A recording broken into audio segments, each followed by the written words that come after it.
to this edition of Empowered 305. We have not just a very special guest, someone that I've known for many years, who I've been wanting to come onto our podcast. That is Lieutenant Indiana Miranda of Florida Highway Patrol. Welcome. Thank you for having me. It's a pleasure being with you here on this level, because we're always working or in passing, but thank you for having me and inviting me. Long overdue. Very. And this is not just to feature you for Women's Month. I want you to talk to me about the different campaigns that you have going on with FHP, a lot of things that people don't know about our roadways. Can you expand a little about which is the one campaign? I know that Move Over is a huge one, right? Talk to me a little bit about that so we can kind of refresh and educate the people that are watching and also listening. Yes, so Move Over is for the month of January. We just had a huge press conference at Move Over because of also the unfortunate events that happened January 1st on I-95 while two over troopers were working a call. There was a road ranger behind them assisting them when a female lost control of her vehicle, crashed into the two patrol cars, and ended up killing the road ranger on scene. That's sad. And that female was fortunately arrested, and she has multiple felony charges for that crash. Move Over is huge for state troopers because that's our bread and butter. That's where we work. We work on the interstates, we work on the highways, on limited access areas. And Move Over just changed also. A lot of people don't know that it changed. It's not only for law enforcement, but it's for records. It's for the regular Floridian, the civilian that's traveling day in and day out. So when you see that car on the side of the road with its hazards on, just go ahead and move over to the left lane or move over to the right lane away from that vehicle. And people are like, what happens if I can't move? Which we live in Miami. If you put your blinker, they're not going to let you through. We've already established that. Yeah. So start decreasing your speed. If you see a car that's disabled, those blue lights, record lights, slow down. And then just, if you cannot move over, then slow down 20 miles below the posted speed limit. So if you're going 70, try to go 50 and below. We do Click It or Ticket. We do Child Safety Month. Also DUI campaigns. Huge. Drive over, get pulled over. Also, and I see that you have the overheads you have the overhead VMS signs alerting people of the different campaigns that are going on. Right? Every single month, FDOT works hand in hand with FHP, and we work with them so we can alert the drivers of what's going on. Like right now, coming down to see you, I saw a bunch of letterheads or campaigns that are for motorcycle as well, motorcycle safety. So that is huge for us, working with them hand in hand. And also we have coming up now spring break, which is huge, especially within the city of Miami Beach. We put a lot of spring break signs coming up, and it's major for us to alert the traffic and the public of what's going on. There's a lot of drivers. I'm one of them. Even while I'm driving my police car, I tend to use apps to get from point A to point B, not to know where I'm going, but to kind of gauge the traffic, right, in the different routes. What do you suggest to the public when you're going from point A to point B? Before you get to point B, in point A, put the address while you're stopped within your vehicle. Do not put the address on your GPS while you are on I-95 express lanes and it's raining or it's shut down or you're bumper-to-bumper traffic. One, to avoid distractions within your vehicle and crashes ahead of you or around you, because now we have to drive cautiously, not for yourselves, but those drivers that are not paying attention. So you have to be an aggressive driver or defensive driver. But put the address before. So I, for example, use Apple. Some people use Waze. Some people use Google. Right. But try to put it so you can see where the closures are at and which is the best route to take prior to starting the vehicle. That's so important because that also is part of distracted driving. And then you can be easily, tend to go off the road just because you're doing that. No matter how experienced you are as a driver, we've seen it. And it's scary. It really is scary. Yes. And also construction in South Florida.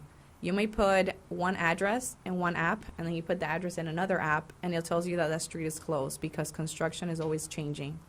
I know you're a happy mom of 3.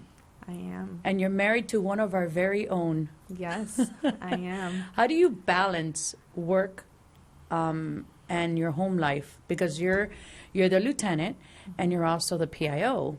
It took a lot of time to actually find that balance. And it took a lot of patience and frustration and calling my mom crying because I can't do it.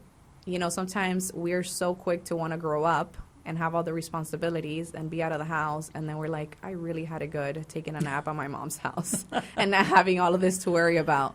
But it's a happy balance. It's having that schedule that works for you and your spouse or for yourself and your children. And just seeing them do the routine every day.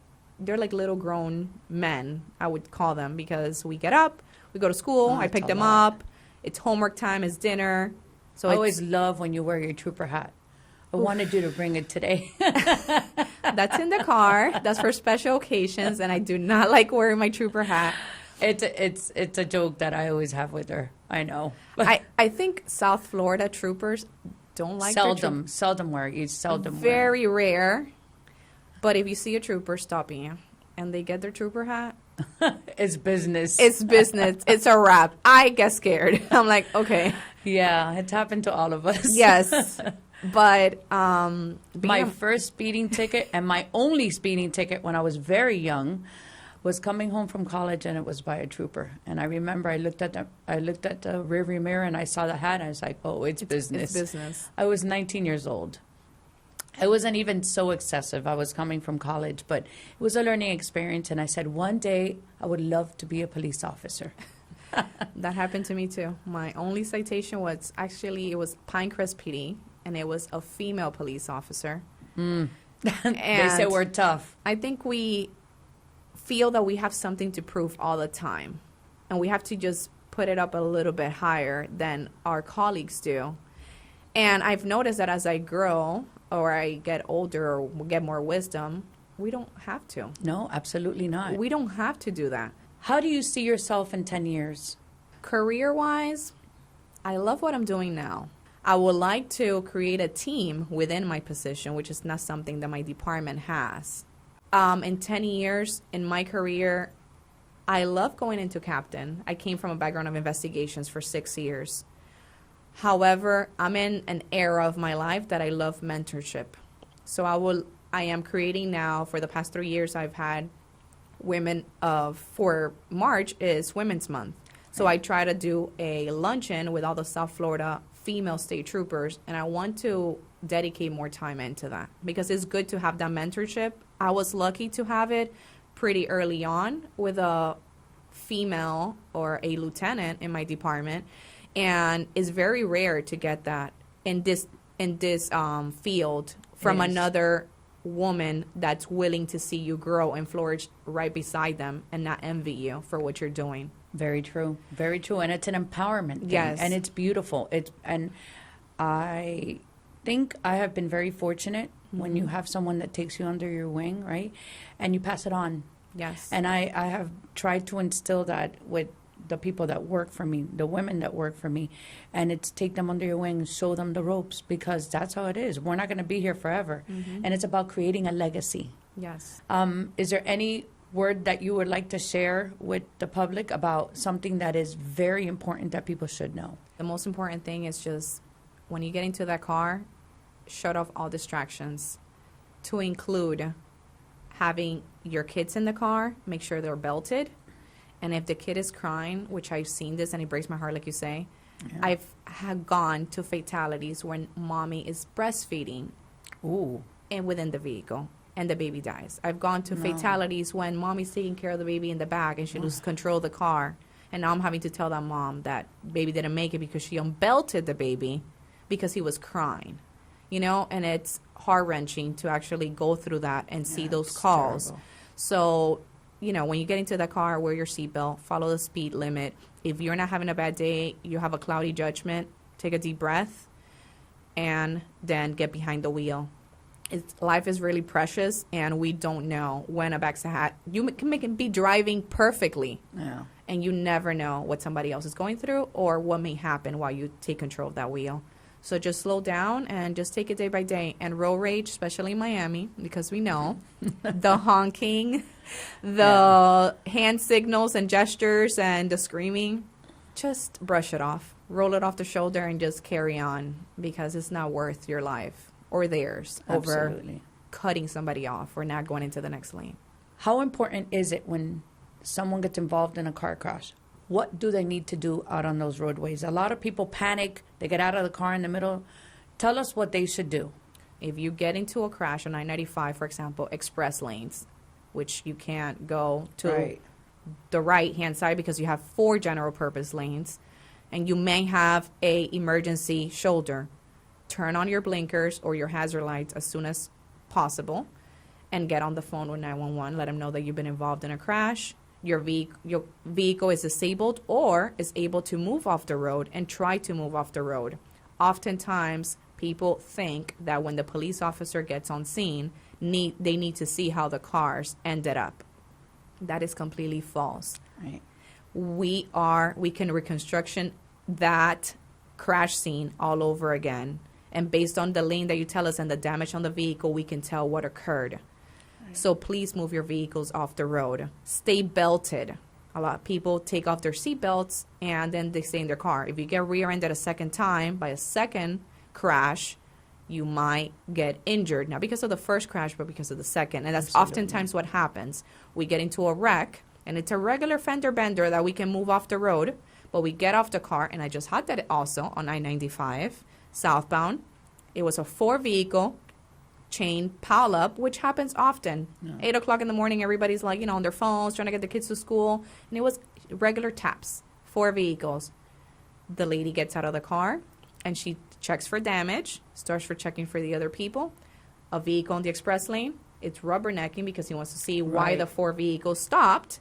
Typical. He loses control, rotates, takes her out, and kills her. Sad. 100% avoidable. 100% avoidable. And accidents, I can't say it's 100% avoidable, but 99.9%, they're avoidable. Yeah, it's driver error. It's driver error. They're not accidents. They're crashes. We, as police officers, even if we're going to or from work, we often move those vehicles over, waiting for FHP, and we call for assistance for FHP because it's going to be your crash, right? On a state road, on an interstate.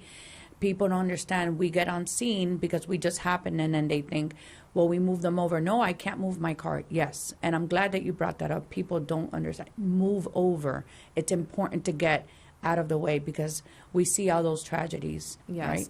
And if you feel that it's unsafe for you to move to the side of the road, or you want to drive to the next exit and you do exit the interstate, it's okay. You're not fleeing the scene of an accident. A lot of people say, well, I'm going to leave the accident but people scene. have to pick up the phone and tell 911, I'm moving over. Give your direction of travel. Give your direction of travel. Right. Tell them I was involved in a crash with another vehicle. We exchange information. We're going off the interstate with a safer location. Make sure you give your location. And that's not considered leaving the scene of a crash. So I'm going to invite you to come back onto our podcast so that we can talk again about the new campaigns that FHP is doing, and we work cohesively. Yes. Because there's a lot of state roads and intersections that go straight through in the city of Miami, and we want to continue building those relationships.